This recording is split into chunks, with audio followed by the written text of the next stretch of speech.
우리에게 응답 25라는 언약궤를 주셨습니다.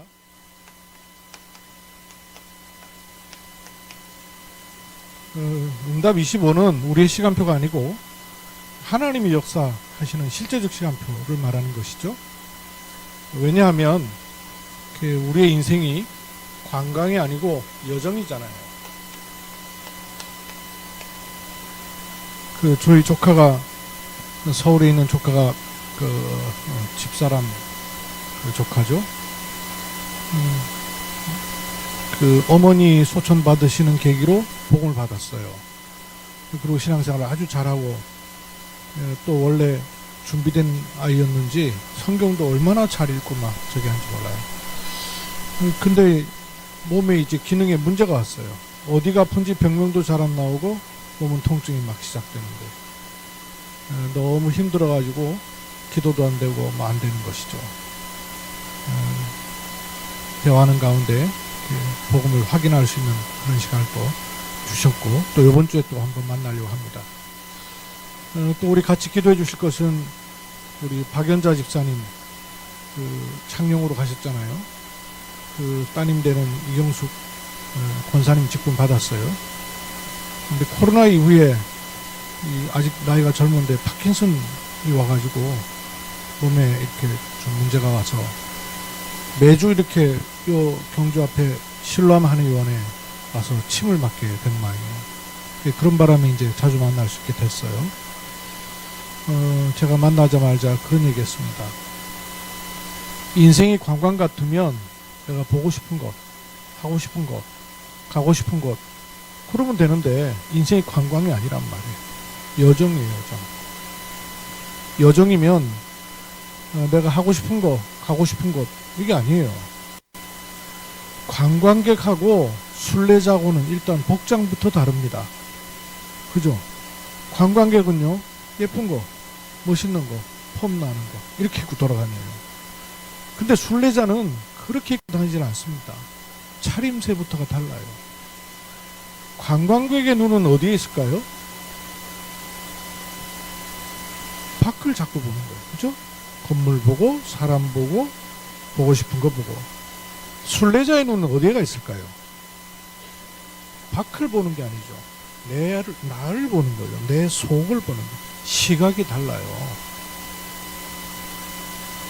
인생은 관광객이 아니에요. 여정이에요. 여정. 근데 이 여정이 어떤 여정인가 하니 하나님께서 내 안에 하나님을 바라보고 많은 사람을 세울 수 있는 망대를 세우는 여정입니다. 그래야 다른 사람도 세울 수 있고 지킬 수 있어요. 그래서 이 망대는 사람이 세우는 게 아니기 때문에 절대 망대. 그래서 우리 인생은 알고 보면 이 절대 망대를 세우는 여정입니다. 이제 이런 걸 놓고 하나님께서 굉장히 중요한 인생의 전환점을 주시기도 해요. 바울이 아시아로 가려고 했는데 하나님은 저 마게도냐 사람을 통해서 이렇게 손짓을 자꾸 하시는 거예요. 이 손짓을 통해서 하나님이 마게도냐로 가는 인생의 전환점을 마련하게 하셨거든요. 제가 지난주에 12년 만에 중국을 갔다 왔잖아요. 그래서 여러분에게 이렇게 중국 갔다 왔던 보고를 드렸어요. 한 주간을 지내면서 제가 중국 다녀온 것에 대해서 여러 가지로 다시 묵상을 하면서 정리를 하는 가운데 여러분한테 이 흐름을 다시 좀 얘기를 해야 되겠다는 마음이 들었어요. 왜냐하면 여러분의 기도잖아요. 그죠? 제가 대표로 갔지만 여러분의 기도랍니다. 제가 전에 여러분한테 그런 질문 드렸었죠. 모든 나라 열방교회가 도대체 뭡니까? 제가 그 질문 했잖아요. 그죠? 여기 앉아있는 사람을 모든 나라 열방교회라고 그래요. 우리 교회 교족부에 쓰여있는 명단을 모든 나라 열방교회라고 그래요. 나는 아니라고 생각하거든요.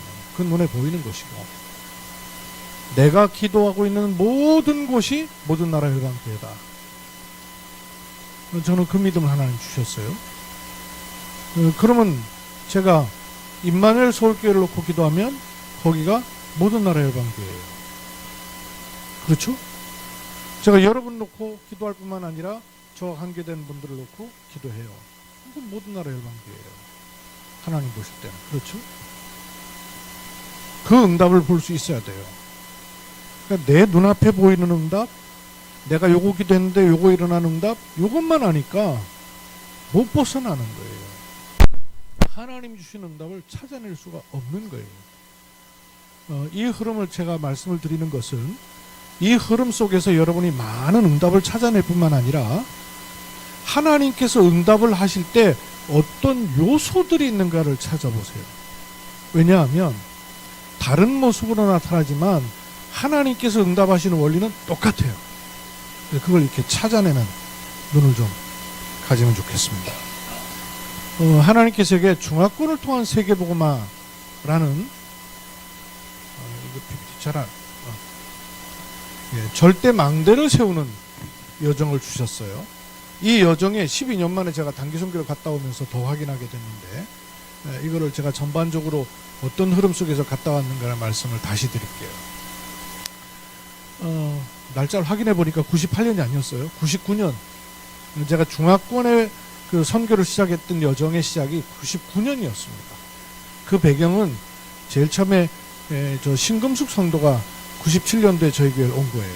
저 우리 김혜정 권사님 그때 같이 일하던 나자론에 일하는 분이었는데 그 나자론에서 복음을 듣고 이제 우리 교회까지 제가 그때 청군교에 있을 때죠.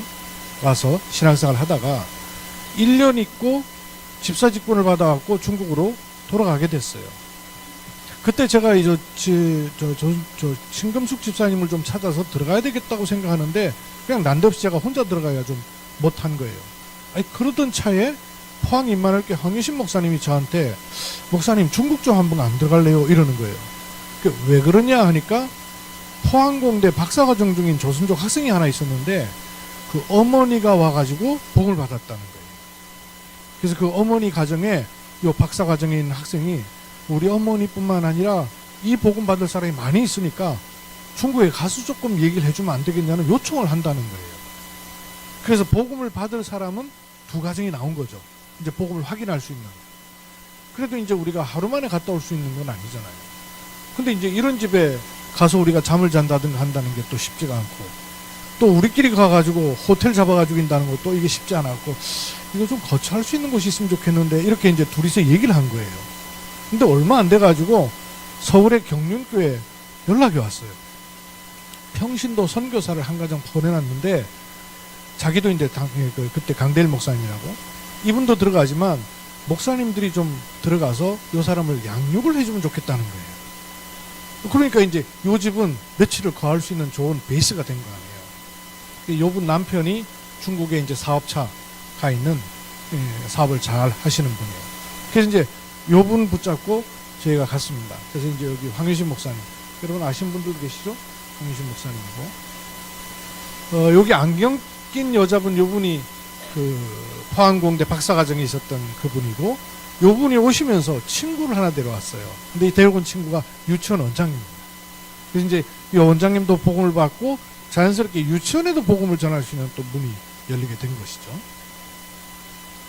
요분이 홍송이 집사님이라고 그 경륜교에서 파송한 평신도 집사님이에요. 그 집사님 가정에서 이제 예배를 드리고 이 아이들이 마침 그 중국의 한 명절은 뭐 열흘씩 이렇게 쉬어요. 학교를 안 가고 있는 거예요. 명절인 바람에. 그래서 아이들에게도 복음을 양육을 하기도 하고 지난주에 제가 말씀드렸지만 그랬더니 목사님 우리 가정에 가정부로 와 있는 분이 계신데 복음에 반응을 하고 영접도 했어요. 그러면서 하는 얘기가 이분이 북한에서 와 있는 사람인데 요분을 좀 양육해서 북한으로 돌려보내야 될 것 같다는 거예요.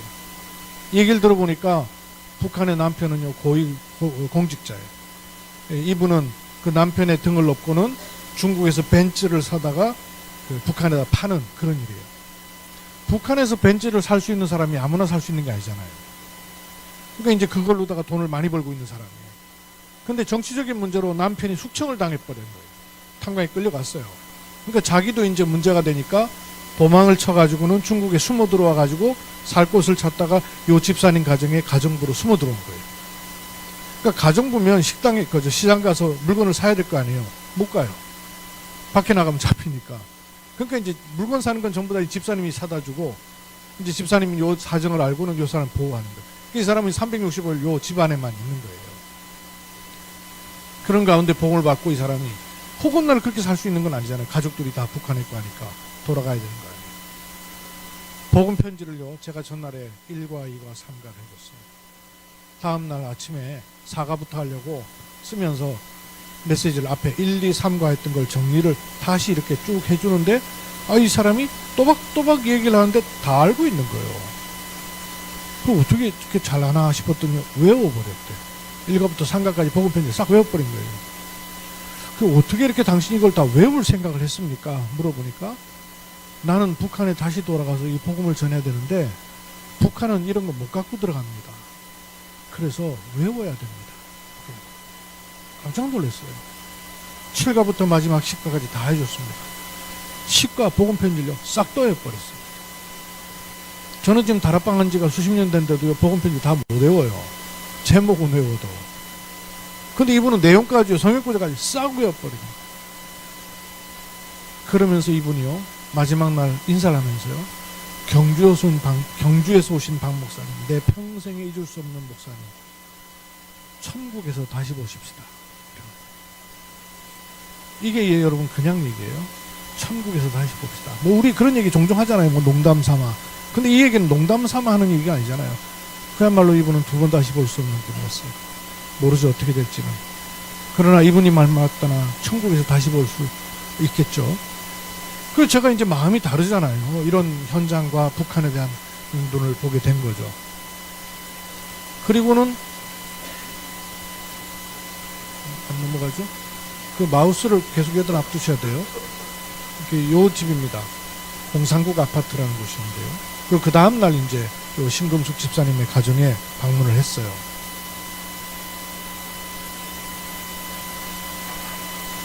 요 신금숙 집사님 얼굴 기억나시죠? 아마 기억나는 분들도 계실 거예요. 사진을 찍고 가족들만 또 따로 사진을 딱 찍었어요. 그리고는 내 사진첩에다가 밑에다가 이름을 이렇게 적었단 말이에요. 남편 우경주, 신금숙, 아들 우일, 고1, 그 다음에 우미야, 초등학교 5학년. 내가 초등학교 4학년으로 기억했어요. 다시 보니까 5학년. 이렇게 사진을 찍고는 돌아온 거예요.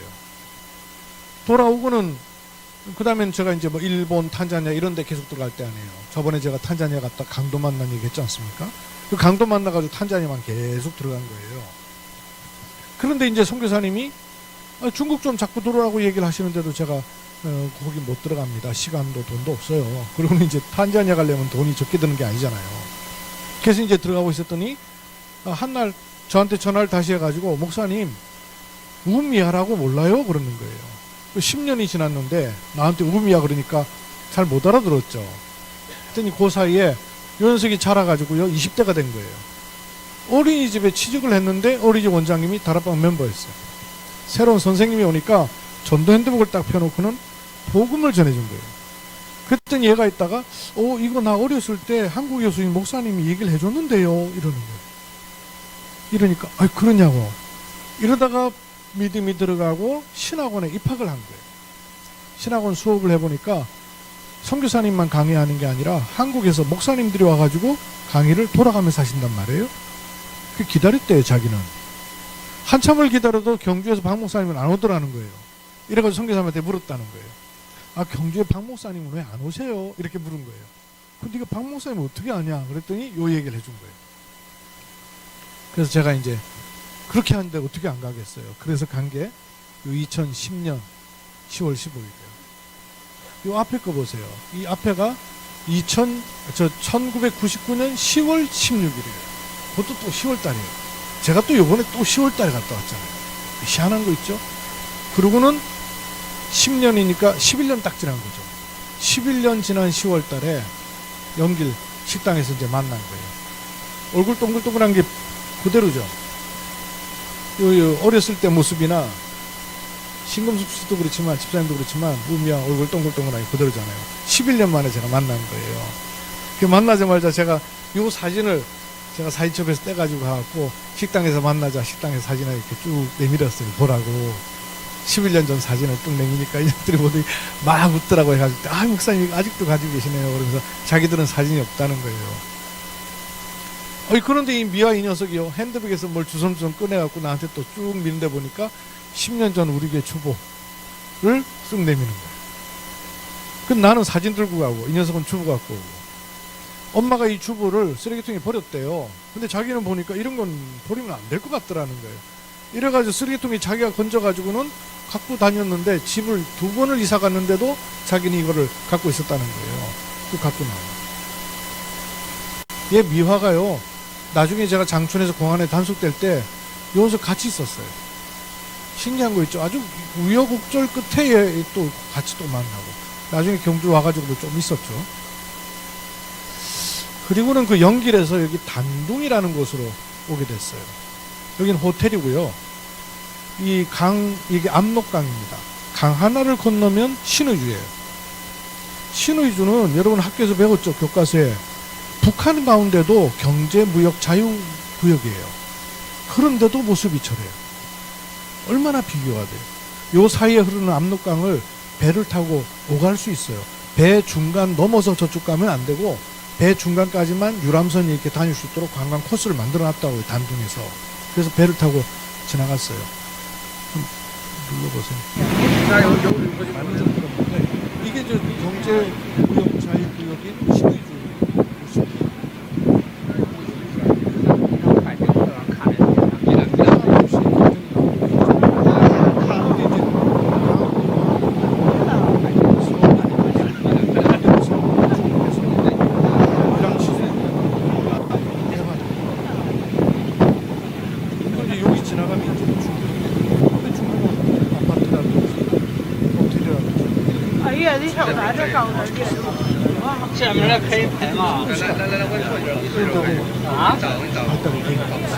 중국과 북한이 너무 차이가 나요.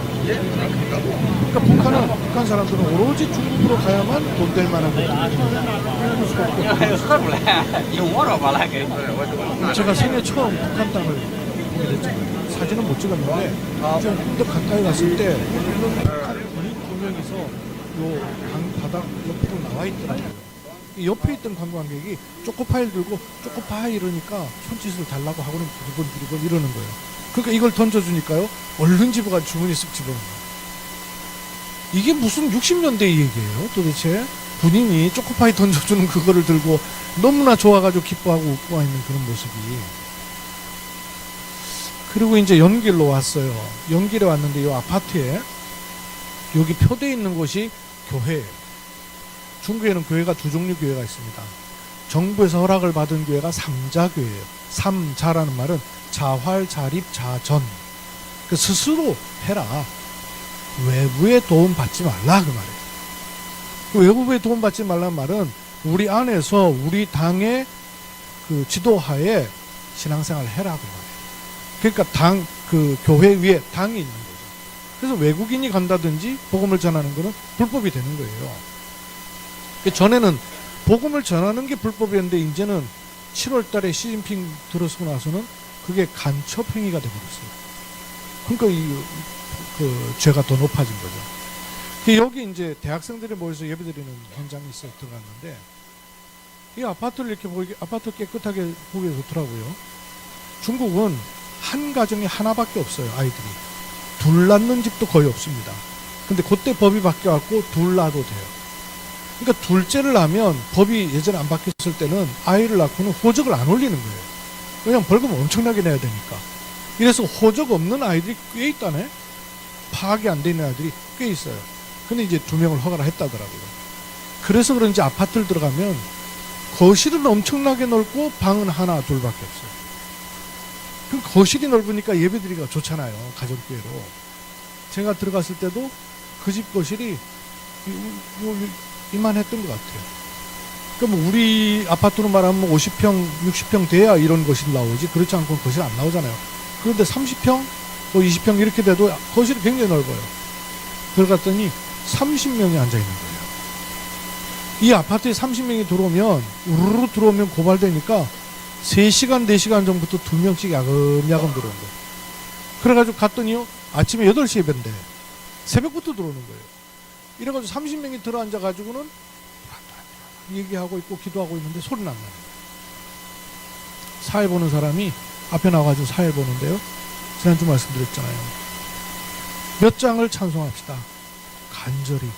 그러나 소리는 내지 말고. 아니 30-40명이 소리 안 내고요. 간절히 찬송하는 게 어떻게 되겠어요. 소리는 안 나는데요. 소름 끼치더라고요. 간절히 찬송하는. 이분들 소원이 뭐냐면 마음껏 찬송하는 게 소원이에요. 그래서 여름 되면 저 산 속에 있는 산장 빌려가지고 거기 가고 찬송 마음껏 소리지며 찬송하는 게 이 사람들 수양이에요. 우리는 뭐 찬송하는 게 뭐 지장이 있어요. 이제 그 가정교회에서 예배를 드린 거예요. 가정교회 예배를 드리면서 조선족 랩런트들 내가 보면서 이게 하나님의 작품이구나 하는 생각이 들어요. 한국에서 조선족을 많이 만나봤지만 사실은 그렇게 마음이 많이 안 가더라고요. 그럴 수밖에 없죠. 이분들이 막 생활전선에서 오로지 돈 벌어야 되니까 여유가 없잖아요. 근데 조선족 랩런트들 보니까 한국어를 알고 있고 중국어를 잘하고, 조선족 가운데는 중국어 안 되는 분들 참 많습니다. 근데 얘들은 중국어가 돼요. 그리고 얘들이 공직사회로 경제 현장으로 들어가면 복음의 루트가 되는 거예요. 얘들이 택이구나. 하나님이 중국에 이래서 중국이구나 하는 마음을 자꾸 주시는 과정들을 제게 주셨던 거예요. 그러다가 그 다음에 5월달입니다. 이렇게 2010년부터 해갖고 이제 그래서 중국 자꾸 들어갔어요. 들어갔는데 연변, 무단장, 목단강이라는 곳이에요. 그 다음에 수부나, 장춘 이런 곳을 이제 돌았어요. 요 수부나라는 곳이 어디냐면 제가 지도를 못 놓는데 중국과 러시아 접경 마을이에요. 여기는 러시아 영향을 받아서 건물도 거의 러시아 건물이에요. 그러다 보니까 신앙 자유도 괜찮아요. 찬송도 마음대로 할 수가 있어요. 여기서는 찬송도 했어요. 응? 이거 밑에 한번 들어봐 주실래요? 플레이 돼 있어요. 화면 터치해 보시면요. 밑에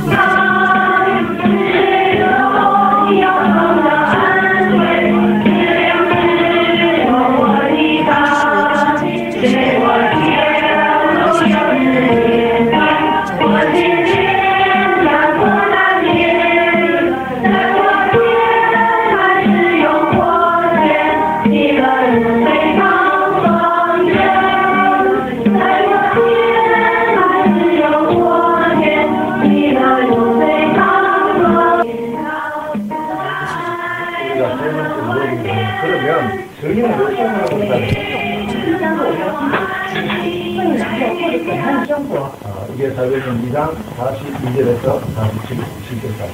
이렇게 수부나 사역을 마치고 장춘을 건너와가지고 장춘에 이제 선교사님 집에 사역을 다 마치고 이제 저는 이제 돌아오려고 하는데 풀리트 지나가면 공항인데 거기서 이제 공항에 잡혀요. 요 사역 마치고 잡혀요. 하필이면 잡힌 날짜가 2010년 5월 31일. 무슨 날인지 아세요? 제 생일날이에요. 저는 주로 이 기념일날 이벤트가 있어요. 생일날 공안에게 잡히고 또 제 결혼 30주년 기념일날 암 선고받고 이랬잖아요. 그래서 하나님 짓궂으시죠. 이 전환점의 메시지가 있어요. 2011년 5월 30일날 이제 중국 공안에 단속이 된 거예요.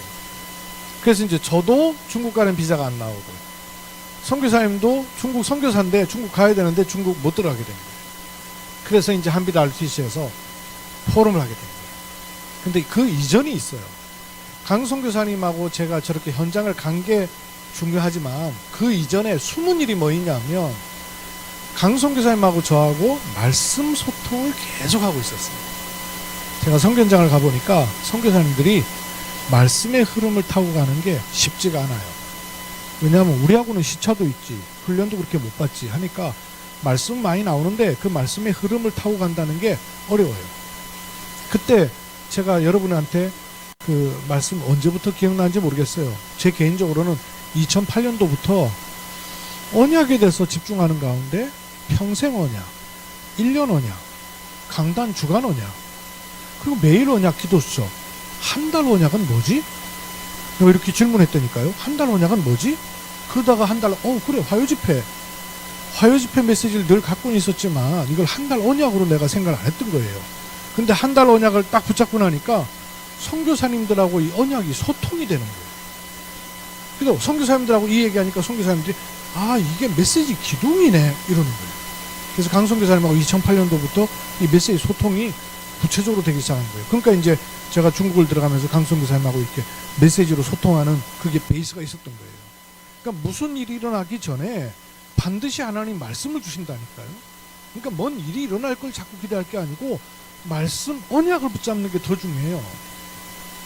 그리고 이제 못 들어가게 됐을 때 RUTC에서 포럼하는 가운데 요걸 붙잡은 거예요.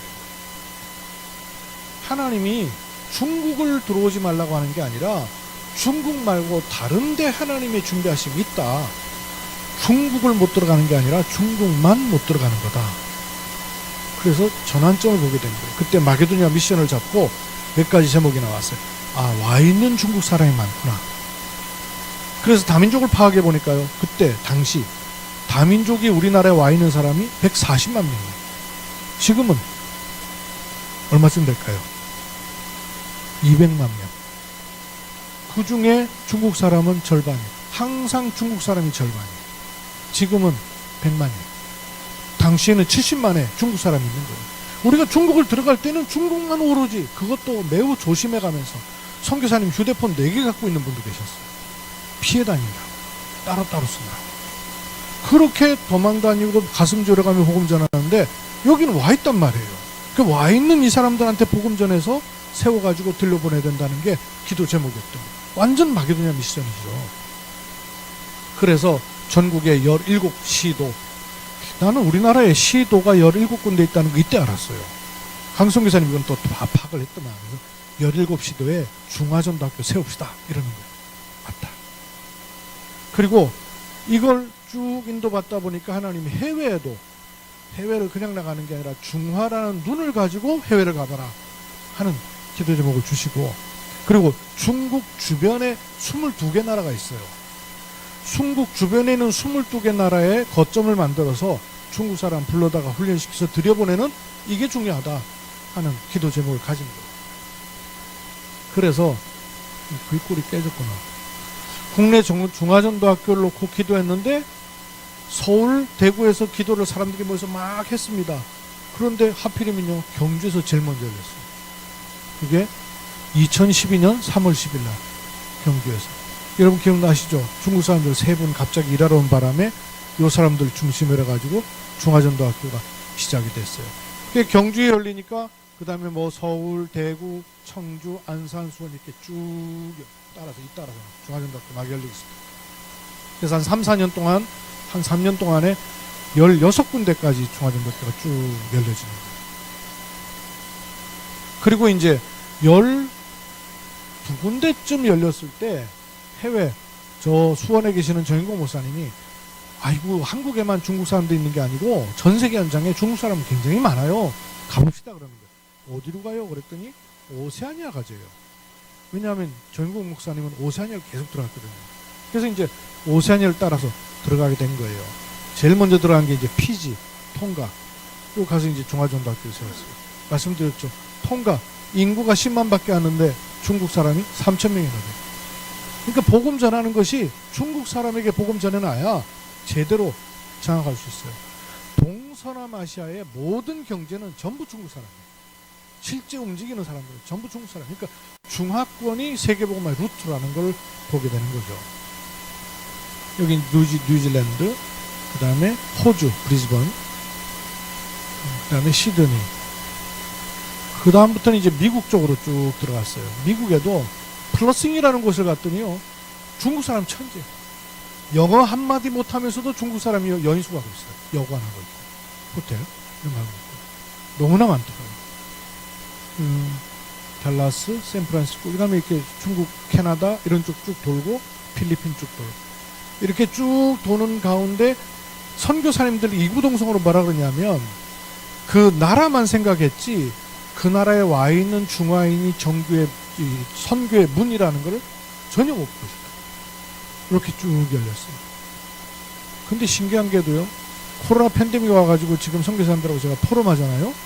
포럼하는 선교사님들이 다 요때 만난 분들이에요. 전혀 상관없이 또 그렇게 연결이 되더라고요. 그리고 중국의 주변국을 순회를 하게 됐어요. 2011년에서 12년 사이에 스리랑카, 그다음에 베트남, 일본, 케냐, 아프리카 케냐인데 이 공장이 중국 사람이 하고 있는 공장이에요. 그러니까 아프리카에도 큰 공장들은 전부 중국 사람이에요. 그러니까 이 중화권을 통한 세계 복음화라는 천명이 굉장히 중요한 복음의 루트라는 것을 보는 시간표가 있었던 거예요. 그리고 2012년 말에 한빛알루티시에서 우리가 이렇게 현장을 갔다 오면 또 한빛알루티시에 모여서 또 자꾸 포럼을 했어요. 마치 바울이 이렇게 신라와 함께 이렇게 현장을 돌고 나면 예루살렘에 와가지고 선교 보고 하는 것처럼. 러시아, 가장 인구가 많은 나라가 중국이잖아요. 근데 중국 위에 보면 지붕처럼 덮여 있는 나라가 전 세계 가장 대륙이 넓은 나라예요. 러시아. 아, 러시아 이 나라를 쭉 순회할 필요가 있다. 왜냐하면 그 유 목사님이 일본을 메시지할 때 신칸센 여기 서는 곳마다 전도학교 세워라 이런 말씀을 주셨거든요. 그러면 러시아의 횡단 열차, 빨간 색깔 칠해져 있는 게 러시아 횡단 열차예요. 여기 맨 시작하는 블라디보스톡에 시작해서 저 끝에 모스크바까지 1만 킬로예요. 여러분 1만 킬로 생각해 보세요. 경주에서 서울 한 400킬로 돼요. 그럼 1만 킬로면 몇 번 왔다 갔다 해야 되는 거예요. 이렇게 넓은 땅에 가운데쯤 보면 여기 옴스크라는 곳입니다. 이 러시아에 우리 다락방하는 선교사님이 8분이 계셔요. 근데 8분이 모스크바에서 옴스크 사이에 7분이 있어요. 그리고 한 분은 어디냐면 이 블라디보스톡에 있는 최남비 선교사님. 그러니까 블라디보스톡에서 저 가운데 한 5,000km까지 땅에는 선교사님이 아무도 안 계신 거예요. 그러니까 복음이 한 번도 안 전해진 거예요. 그럼 여기에 가본 적도 없는 거예요.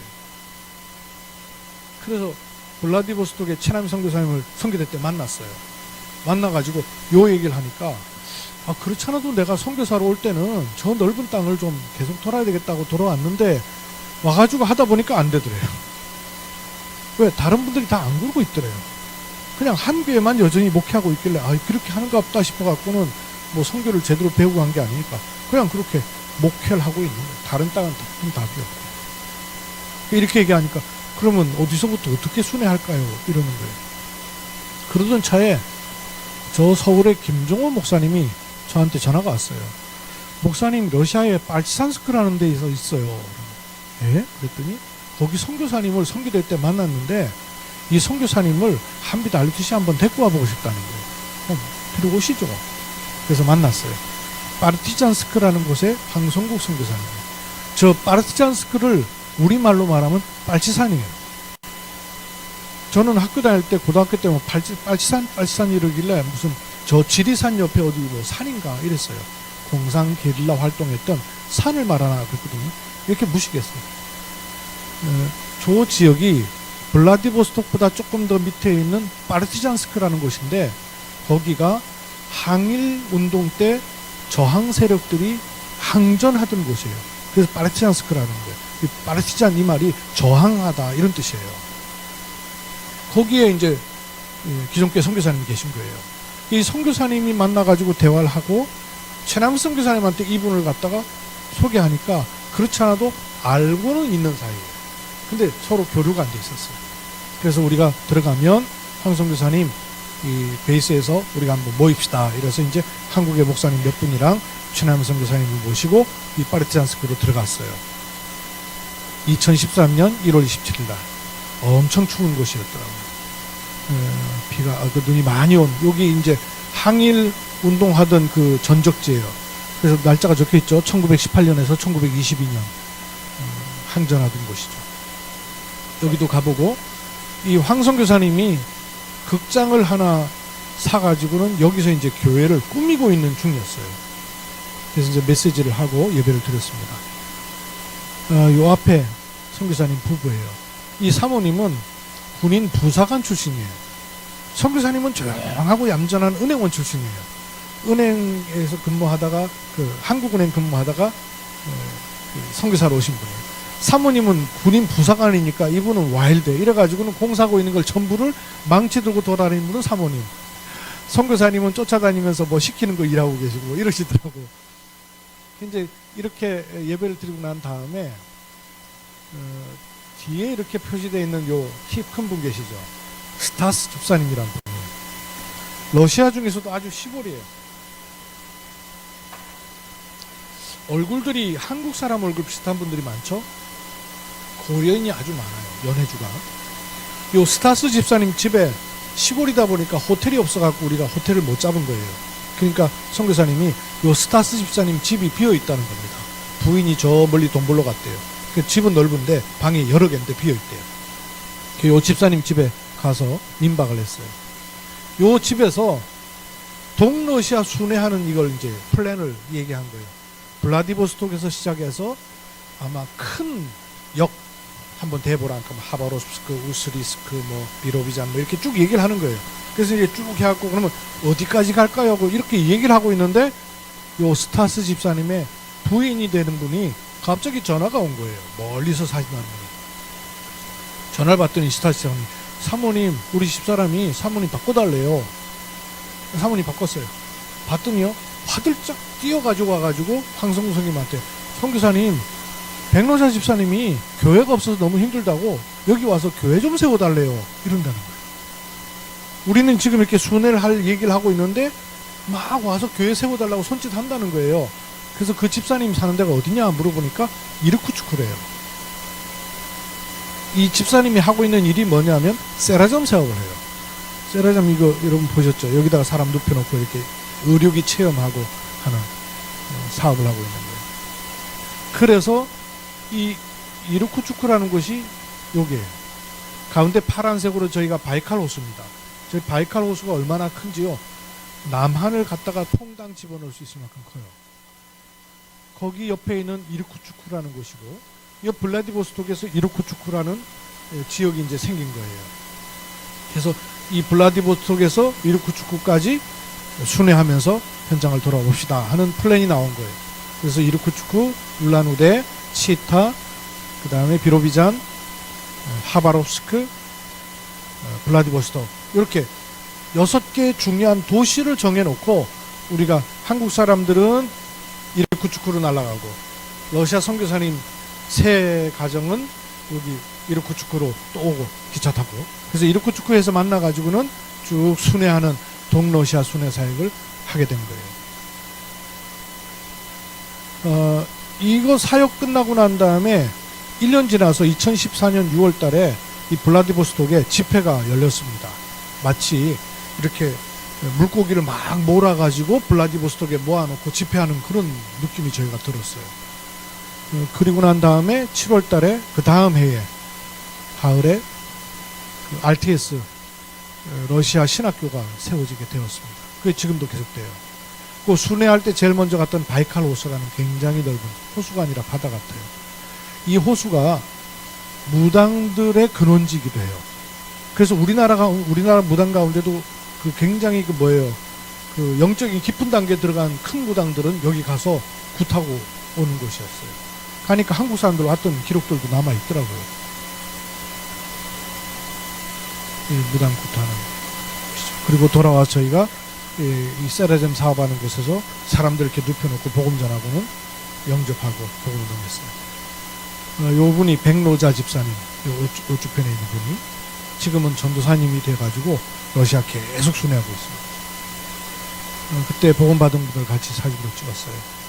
그리고 요 마침은 어디 가냐 그러길래 우리 울란우데 갑니다. 그러니까 울란우데 우리 친척 있는데 누구 만나주세요. 누구 만나주세요. 이렇게 얘기를 하는 거예요.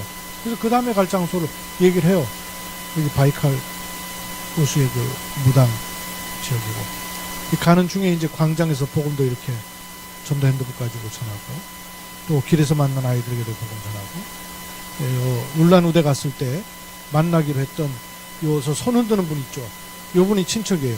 요 분 만났는데 사람을 다 모아놓고 있는 거예요. 우리는 한 사람 만난 줄 알고 갔는데 요 사람이 사람들 다 모아놓고 있는 거예요.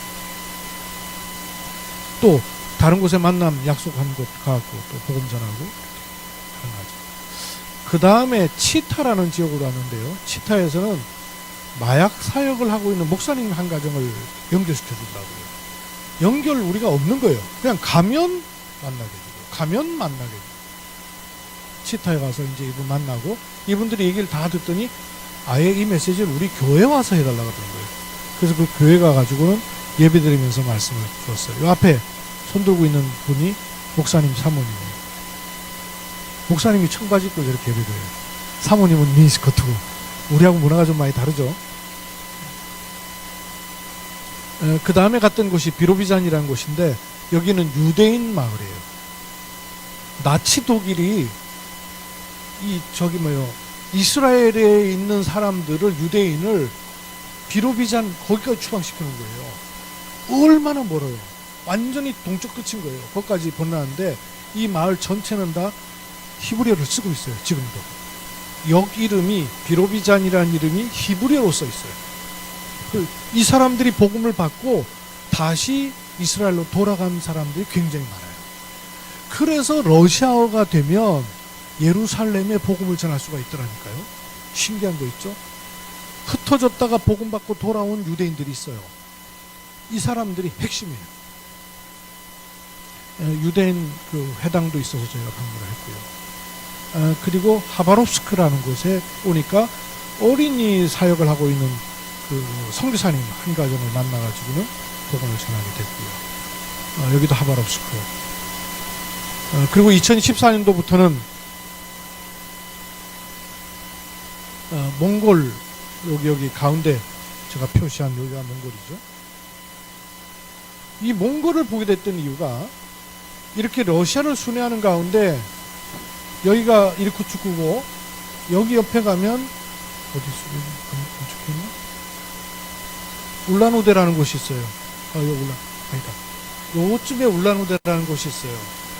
울란우데를 갔는데 한국 사람들이랑 너무나 닮은 사람들이 많이 있는 거예요. 그 어째서 이렇게 닮은 사람들이 많냐 했더니 몽골에서 건너와가지고 정착한 브리아트족이라고 있다는 거예요. 아, 몽골족. 그때서야 몽골을 조금 관심을 가진 거예요. 제일 인구가 많은 중국, 제일 땅덩어리 큰 러시아, 그 사이에 계란 노른자와 같은 몽골. 아하, 이 몽골이 또 중요한 나라구나, 이 생각이 들었죠. 그러던 가운데 몽골 근로자가 한국에 와갖고 돈을 벌고 돌아가려다가 복음을 받게 된 사람들이 나왔어요. 소방공무원인데. 복음을 주고, 당신들이 중국, 몽골 돌아가면, 우리가 몽골 들어가면 당신들 우리를 만나주겠냐 그랬더니 얼마든지 오시라고 환영을 한다는 거예요. 그러나 통역자가 없잖아요.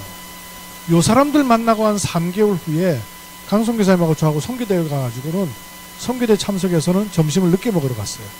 다른 사람들 다 식사하고 좀 빠져나가고 우리가 늦게 가가지고는 밥을 이렇게 먹고 있는데, 이렇게 대각선 방향에 여자분 한 분이 혼자서 밥을 먹고 있는 거예요. 그래서 이제 말을 걸었더니 한국말을 하는데 말이 좀 새. 그래서 어디서 왔어요? 그랬더니 몽골에서 왔다는 거예요. 여기 선교대를 어떻게 알고 왔어요? 하니까 나도 모르게 그냥 가보라 해서 왔어요. 그러는 거예요. 누가 가보라고 했습니까? 했더니 나중에 알고 보니까 안양 동북에 성영란 권사님이란 분이 코이카로 몽골에 가서 일을 하다가 요 분을 알게 됐는데, 요 분이 전도사님이니까 선교대 보내서 양육하면 좋겠다 싶어가지고 선교대 회비를 자신이 대고는 가시라 그런 거예요. 그리고 본인은 평신도니까 선교대에 참석을 못하고 이분만 보내놓은 거예요. 그게 부트 전도사 이렇게 온 거예요. 그래서 우리가 몽골로 곧 기도하고 있다. 우리가 들어가려고 하는데 통역이 없어서 안 그래도 우리가 기도하고 있었는데 당신이 통역을 해주겠냐 했더니 할 수 있다는 거예요. 한국에서 4년 살면서 한국어를 좀 하고 성결교 신학교를 한국에서 한 거예요. 잘 됐다. 그래서 이제 몽골 요 사람을 붙잡고는 몽골을 들어가기 시작을 했던 것이 울란바토르에서 쭉 몽골 사역이 2014년부터 진행이 돼갖고 강성교사 나에 몽골로 재파송을 받은 겁니다. 그리고 또 하나, 중국의 그 목회자들을 불러서 훈련시키는, 중국의 22개 나라 주변 국가에 불러서 훈련시키는 일, 그걸 놓고 홍콩, 제주도, 홍콩에 중국 사람들을 쉽게 부를 수 있거든요. 이 사람들은 기차 타고 올 수 있어요. 제주도도 비자 없이 중국 사람들을 부를 수 있어요. 이런 곳에 불러서 훈련시켜서 돌려보내는. 다음 주에도 중국에서, 홍콩에서 저는 안 가지만 중국 지도자 훈련이 계속되고 있습니다. 그리고 다민족을 통한 세계복음화가 대경 237 날씨 통해서 또 이렇게 보여지는 시간표가 있어 왔어요. 와 있는 한 사람에게 복음 전해서 세우는 다민족 사역, 그 사람 물고 들어가는 들어가서 하는 선교, 단기 선교, 거기서 찾아진 사람을 우리에게 불러서 훈련시키는 초청 선교, 요 세 가지 흐름이 쭉 나와져서 선교 흐름들이 나오고 있는 걸 여러분 종종 보고를 들었었죠. 그러면서 2014년 이번 10월 달에 12년 만에 여정으로다가 중국을 들어가게 된 거예요. 원래 강성교사님 중심으로 갈 때는 사역 중심으로 가려고 했는데 강성교사님 비자가 안 나와서 못 들어가게 되면서 관광 중심으로 가야 되겠다. 그러면서 만남 주어지면 인도 받아야지 하고는 이제 코스를 잡아서 갑자기 부랴부랴 이제 집사람도 비자를 내서 저랑 같이 팀이 되고 여기 이유경 목사님 들어가게 됐고, 그리고 중국인 이만복 장로님, 중화인만을 연길교회 연변대 농대 교수님입니다. 이렇게 만남이 약속이 돼서 그 공항 도착해서 사진을 찍었어요. 요 후는 말씀을 드렸죠. 1일차 연길에서 그 교수님 연구실 앞에서 요 게시판 앞에 왔다 갔다 하던 그 2008년도에 복음 들고 들어갔던 렘넌트 지도자학교 학생들을 통해서 이 이만복 교수님 복음을 받은 거예요. 그리고 이제 제가 그래서 여기서 이제 사진을 찍고 교수님실에서 사진도 찍었어요. 지금 연길의 모습이에요. 12년 만에 가보니까 연길이 굉장히 발전했어요.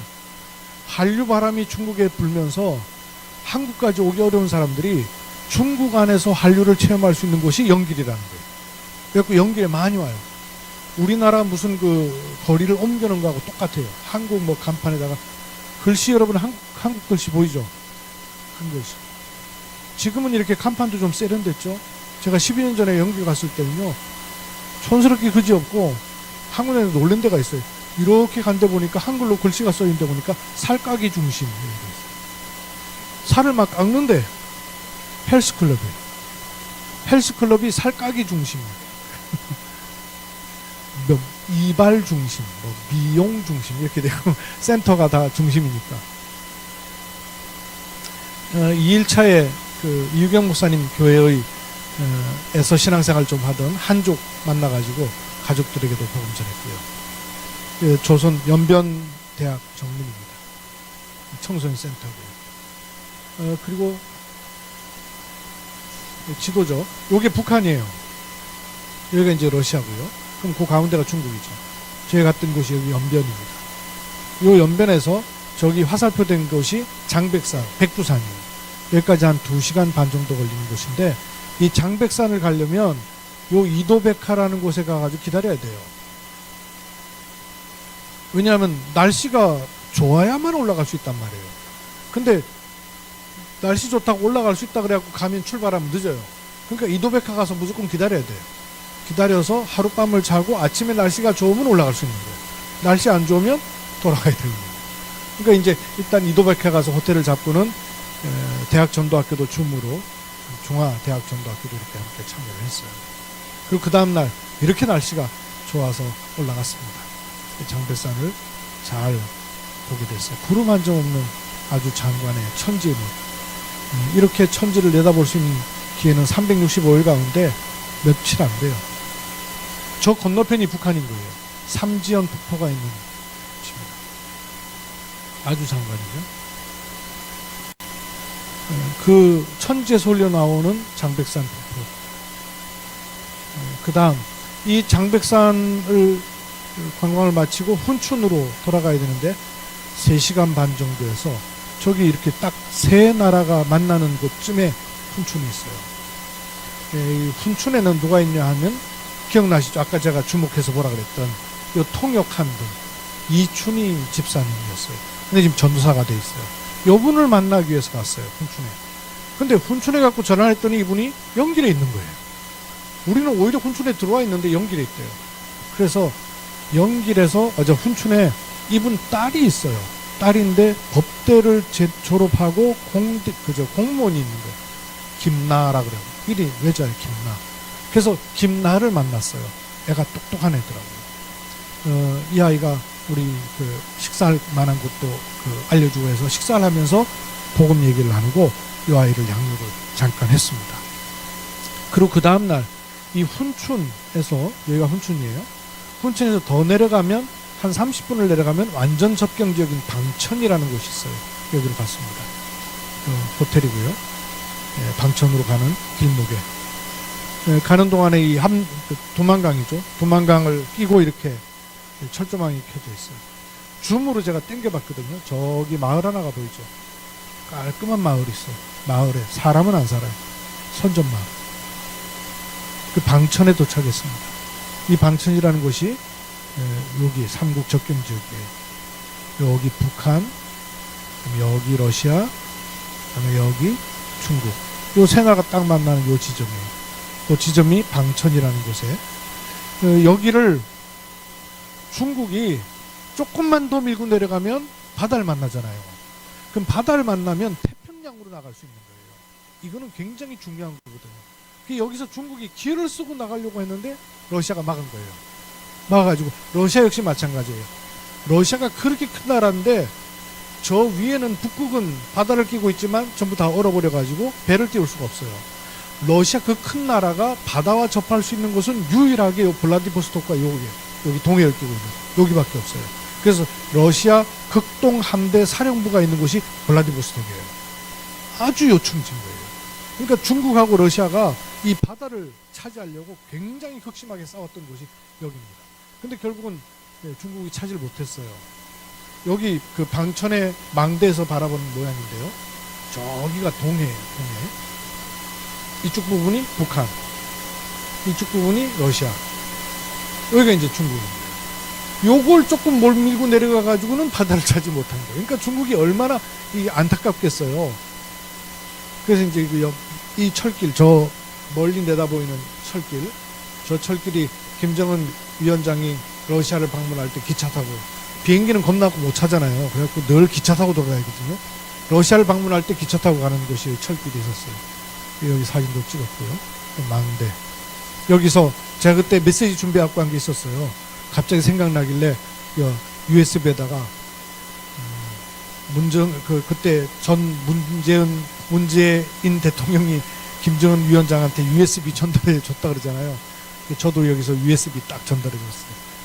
하필이면 그때 생각이 나가지고 메시지 딱 우리 그 다락방 메시지 중요한 메시지를 딱 담아가지고는 전달을 해줬어요. 그리고 이제 방천에서 도문이란 여기도 여전히 접경지예요. 여기로 왔습니다. 두만강 나루터라고 돼 있죠. 이 건너 보이는 곳이 북한입니다. 강폭 굉장히 좁잖아요. 얼마든지 건너올 수 있는 곳이에요. 이쪽은 중국의 도문시고 이쪽은 북한의 남양시입니다. 대조되죠. 다리 하나 건너면. 아주 날도 맑고 그래서 사진을 찍었어요. 제가 사진을 찍다 보니까 한 건물이 눈에 띄었어요. 가운데 있는 저 건물. 학교 같더라고요. 그래서 제가 줌으로 당겨서 봤어요. 당겨보니까 이 학교가 맞아요. 학생들이 이렇게 선생님들하고 청소를 하고 있는 마음이 짠하더만. 이 도문에서 그리고 다시 영길로 돌아왔습니다. 5일차 돼서 영길 반석교회 박충렬 목사님이란 분하고 영길 임마누엘교회 한신봉 목사님이란 분을 만나게 됐어요. 그동안에 코로나 이후에 이 만남들이 안 되고 서로 오해가 생겨가지고 많이 힘들었었는데 하나님 자연스럽게 전도자에 들어가면서 이만복 장로님 통해서 미리 다 작업을 다 해놓으시고 만날 수 있는 시간표를 주셨어요. 이렇게 만나가지고 원래는 제가 이만복 장로님하고 저예요. 이춘희 전사님하고 두 분을 만나고 제가 팀장 하려고 그랬거든요. 아는 분들이 그 두 분이었으니까. 이 목사님 두 분은 제가 모르는 분이었어요.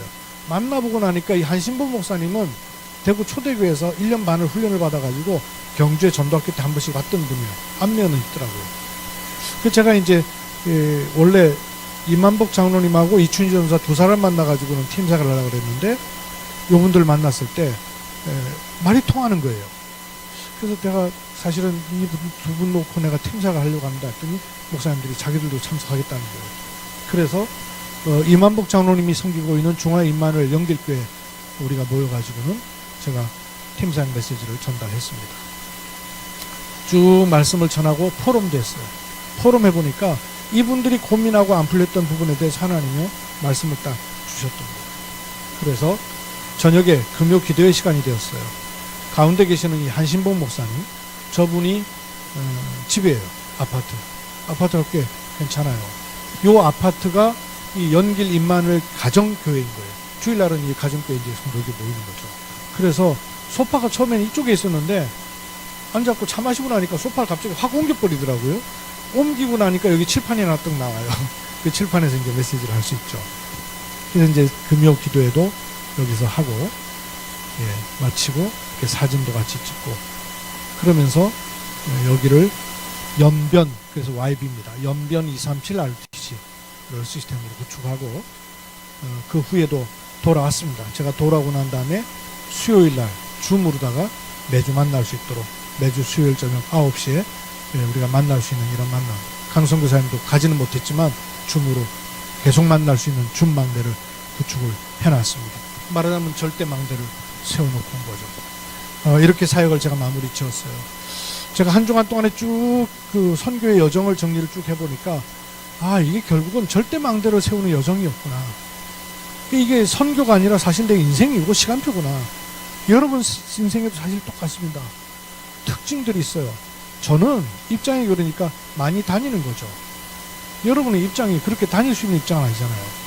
그러면 기도로 세우는 망대를 계속 세워야 돼요. 경주 전역을 놓고 기도로 망대를 세우죠. 가상지교회를 기도로 계속 세우는 거예요. 만남과 관계가 현장이 열릴 때마다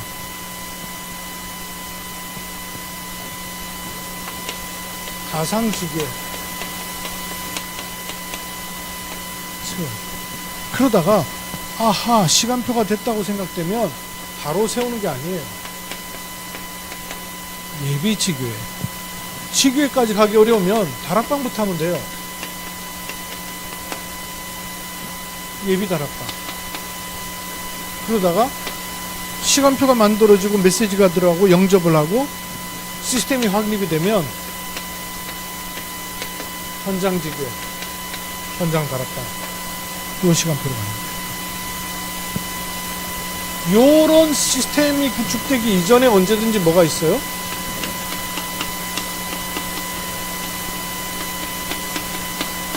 언약을 붙잡게 하시잖아요. 언약 잡고 기도하는 사람에게 하나님이요 이렇게 주실 때 요런 게 올 때 어떤 흐름이 있는가를 살피는 거예요. 그리고 어떤 하나님의 사인이 있는가. 이 하나님이 사인을 주시는데 눈치를 못 챈단 말이에요.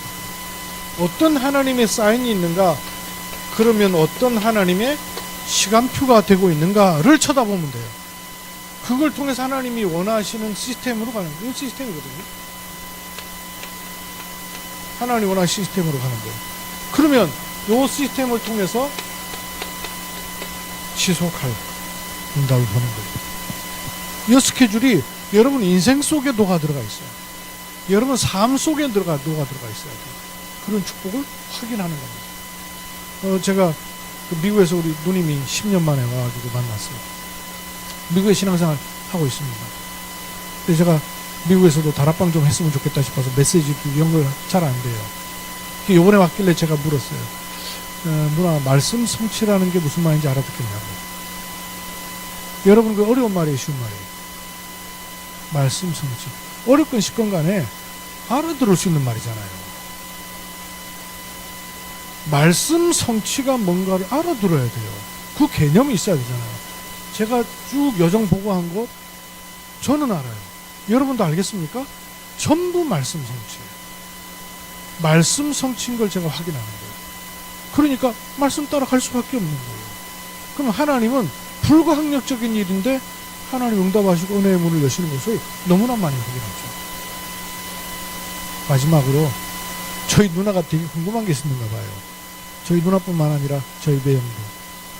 아니 교회는 보면 별로 몇 명 안 모이는 것 같은데 선거 나가는 거 보면 수도 없이 나가는데 그거 도대체 어떻게 다 감당하냐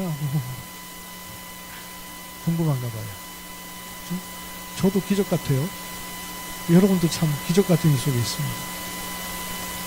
전에 우리 교회에서 그것 때문에 시험 들어가지고 기기 막 불러가지고 저한테 막 대들듯이 얘기하면서 그러고 나간 분이 계신데, 그분이 뭐라 그러냐면 저한테, 목사님 그렇게 할머니들의 코 묻은 돈 갖고 맨날 해외 돌아다니고 싶습니까? 그러더라고요, 저한테. 그 할머니들의 그 코 묻은 돈 갖고 그렇게 돌아다니고 싶냐고 그래요. 내가 딱 그 말을 하는데 대답을 바로 못했어요. 할 상황도 아니고 해야 알아듣지도 못하고. 그래서 제가 혼자 기도하는 가운데 정말 그런가? 그 할머니들의 그 쌈짓돈 헌금한 그 돈 가지고 내가 그렇게 돌아다니야 되는 게 맞나? 하는 질문을 제가 하나님께 했어요. 하다가 제게 어떤 마음이 들었냐면, 그래, 그 귀한 물질이 어디 써야 되는데 도대체? 어디 써야 돼요? 그렇게 귀하게 가치 있게 드려진 헌금이 어디 쓰여져야 도대체 하나님 기뻐하시는 일에 쓰여지는 거예요? 내가 선교 가가지고 관광하고 돌아다니고 쇼핑하고 돌아다니고 그럴 것 같으면 그건 하나님과 나와의 관계에서 하나님이 가만 안 두실 일이고, 근데 정말 하나님이 준비하시고 예비하신 현장과 요원과 일꾼, 구원받을 사람을 위해서 간다면 여러분의 그 예물이 어디 쓰이는 게 가장 가치 있게 쓰이는 거냔 말이에요. 어떨 때는 저는 우리 교회에 이렇게 앞에 강단마저도 제대로 이렇게 정리가 안 된 상태로 이게 지금 이삿집 와 있는지도 모르게, 이럴 때 제 마음에 참 좀 저릴 때가 있어요. 어떤 교회들은 돈 나오기만 하면 교회 치장하고 교회 건축하고 땅 샀고 교회 건물 세우고, 거기 혈안이 되어 있는 게 많이 있습니다. 필요하죠. 해야 되고.